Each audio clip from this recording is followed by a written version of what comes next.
The morning was sunny, but Jaden felt like he was walking in shadows. His mother, Lauren Harper, had woken early, as usual, elegant, composed, confident. She handed him a note and her card, smiling warmly. "Pick up the laptop for me, baby. It's under Lauren Harper. I already called, they're expecting you. Just show the card, and you're good." Jaden nodded. He was used to his mother trusting him. She always said, "If you want respect, carry yourself with dignity." He put on a clean shirt, folded the note into his pocket, and headed out. But the moment he stepped into the store, the air shifted. The tech store was bright and spotless, with polished floors and perfectly aligned displays, but Jaden felt like he didn't belong in the picture, like he'd walked into a scene where he wasn't welcome. He could feel the eyes, not curious, but scanning, judging. A tall white man with a trimmed beard stood behind the counter. The moment he saw Jaden, his lips curled slightly, not a smile, a smirk. "What are you doing here, kid?" he asked, not even trying to sound polite. Jaden stepped closer. "I'm here to pick up a laptop. My mom is Lauren Harper. She said the order's ready." The man raised an eyebrow. "Harper? You?" He let out a laugh. "And who's your mom, the Queen of England?" Jaden handed him the card. His hands trembled slightly, but his voice stayed steady. "She's the owner. She said I could come myself." "Owner?" The man scoffed through clenched teeth. "Right. Next you'll tell me she's the president." He turned to another worker. "Hey John, this kid says his mom owns the store. Can you believe that?" They both laughed. Their laughter echoed, sharp and cruel. In that moment, Jaden felt the floor beneath him go thin. This wasn't just rudeness, it was calculated humiliation, like poison served cold. Jaden stood there, still holding out the card, but the cashier had already turned his back. He leaned against the counter, muttering something to the other employee through laughter. Jaden heard the words "fake card" and "probably stolen." His stomach twisted.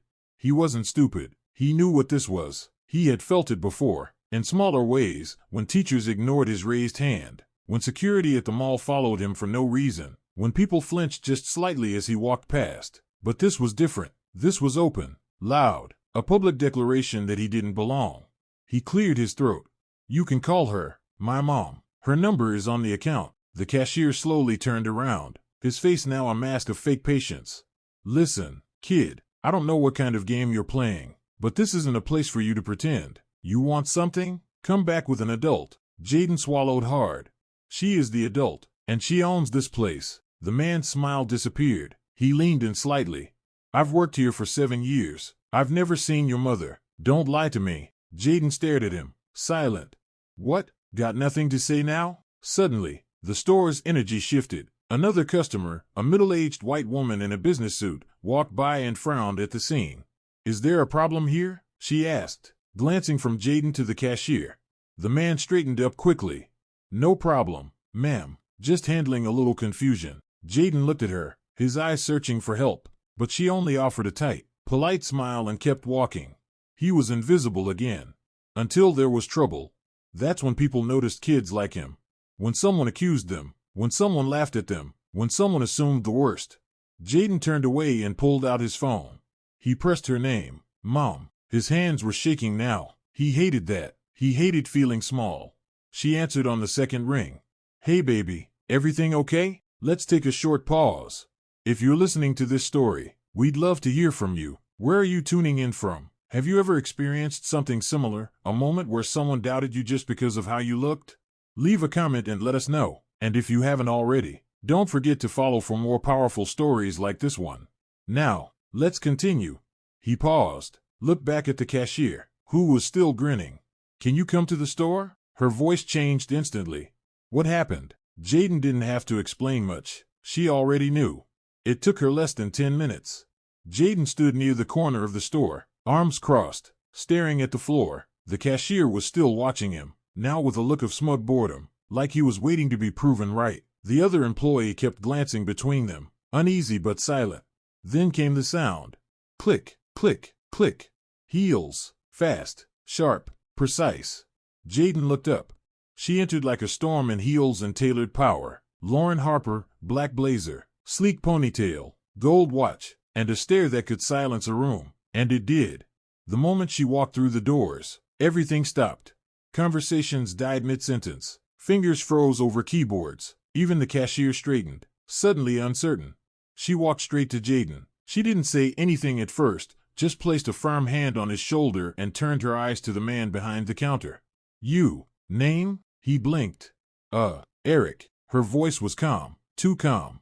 Eric, how long have you worked here? 7 years, he said, regaining a bit of confidence. And in 7 years, she interrupted. You still don't know who signs your paycheck. Eric blinked again. The silence thickened. Let me help you, she continued, stepping closer. Lauren Harper, owner, founder, your boss. His mouth opened, but no sound came out. Today, she added, still not raising her voice, is your last day. His face drained of color. The other employee took a step back. Jaden, standing beside his mother, watched it all, not with vengeance in his heart, but with something quieter, something deeper. Recognition. This was who she was. And this was who he came from. For the first time in what felt like forever, all eyes were on him, but not the kind of eyes that judged, not the suspicious glance of a security guard, not the cold stare of a teacher who assumed the worst. No, this time, they were wide with surprise, with realization. Employees whispered, customers murmured, someone near the back actually dropped their drink. Jaden didn't move. He felt like if he moved, the spell would break, that maybe this moment, this tiny, brilliant moment, would vanish. Lauren walked behind the counter like she had done it 1,000 times, like the space had always belonged to her, because it had. She picked up the company iPad, tapped the screen twice, and said without looking up, Eric's access has been revoked. Security will escort him off the premises. Gasps. A few. One woman covered her mouth. The other employee nodded quietly and disappeared into the back to make the call. Jaden could see Eric's face crumble. All that smugness? Gone. Now there was fear, and worse, shame. But his mother wasn't done. She turned to the remaining staff.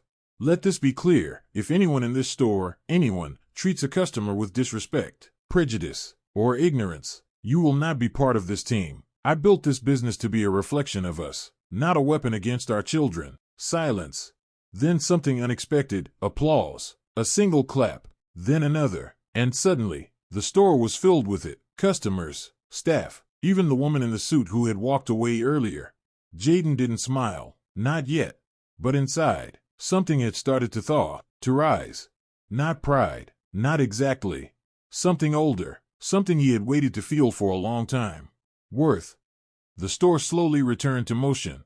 Employees pretended to work. Customers avoided eye contact, whispering as they shuffled through aisles, but Jaden barely noticed.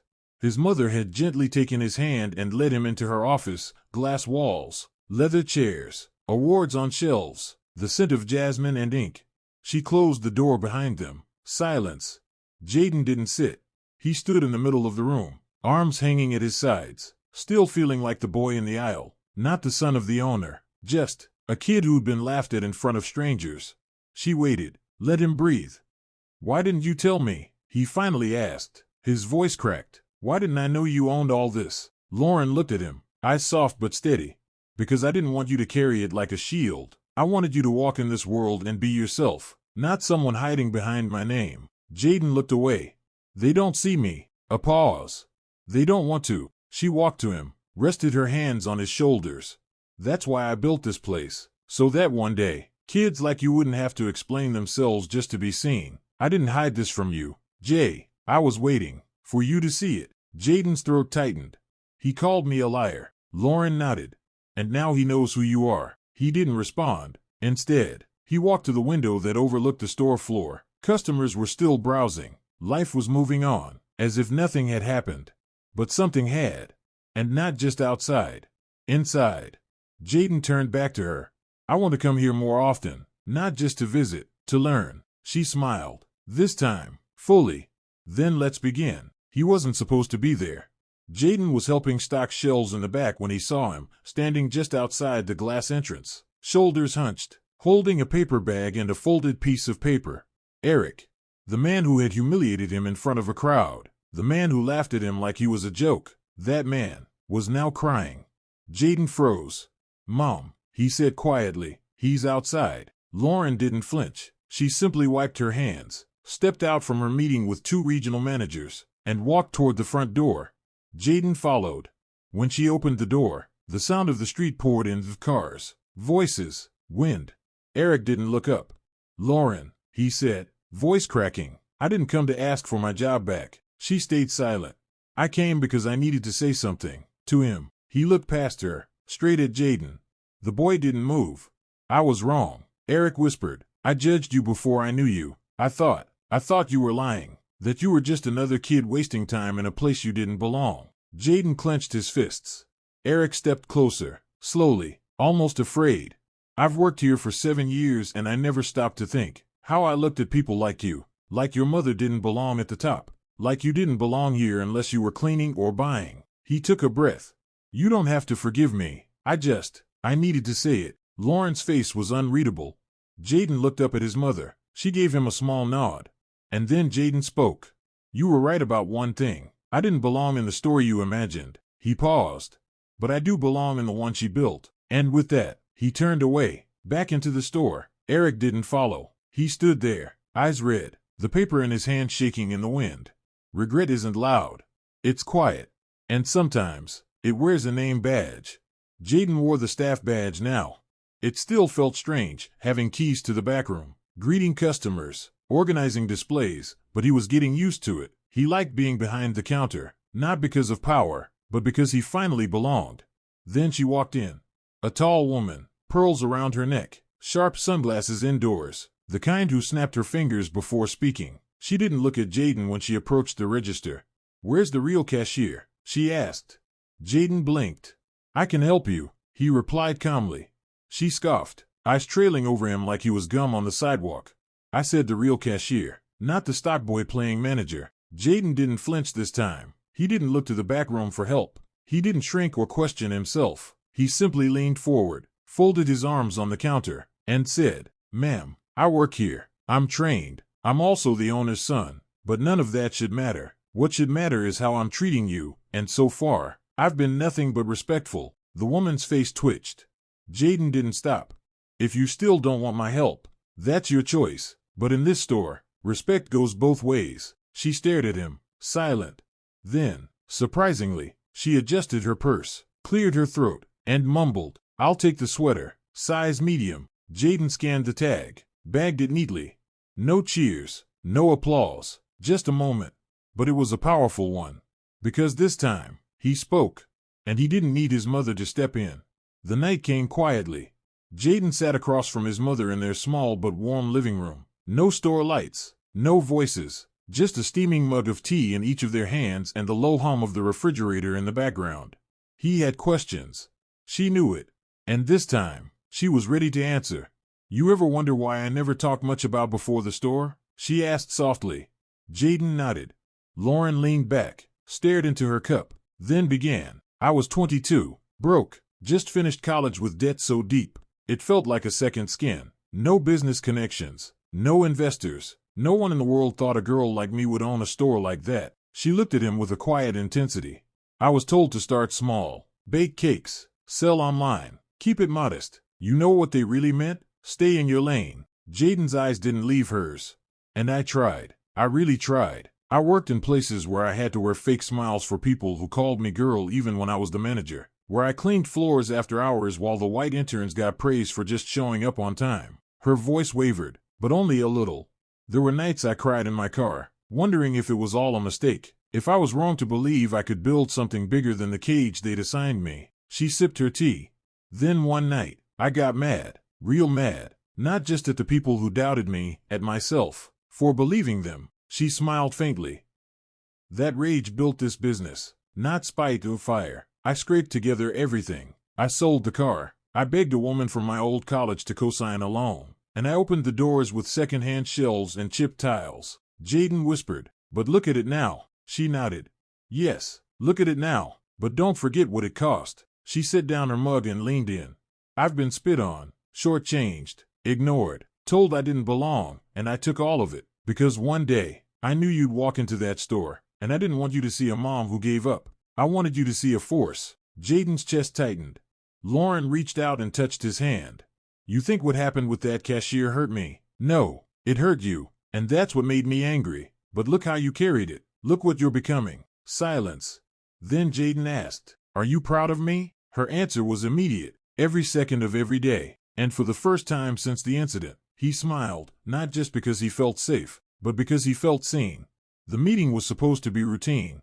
At least, that's what Jaden thought when his mother asked him to join her in the office that morning. A local business conference, a few partners from nearby stores, some casual talks about marketing and sales, nothing he couldn't handle.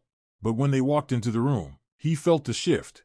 The atmosphere was different. The partners were tense. Their eyes flitted nervously toward the door when he entered. The murmurs died down quickly.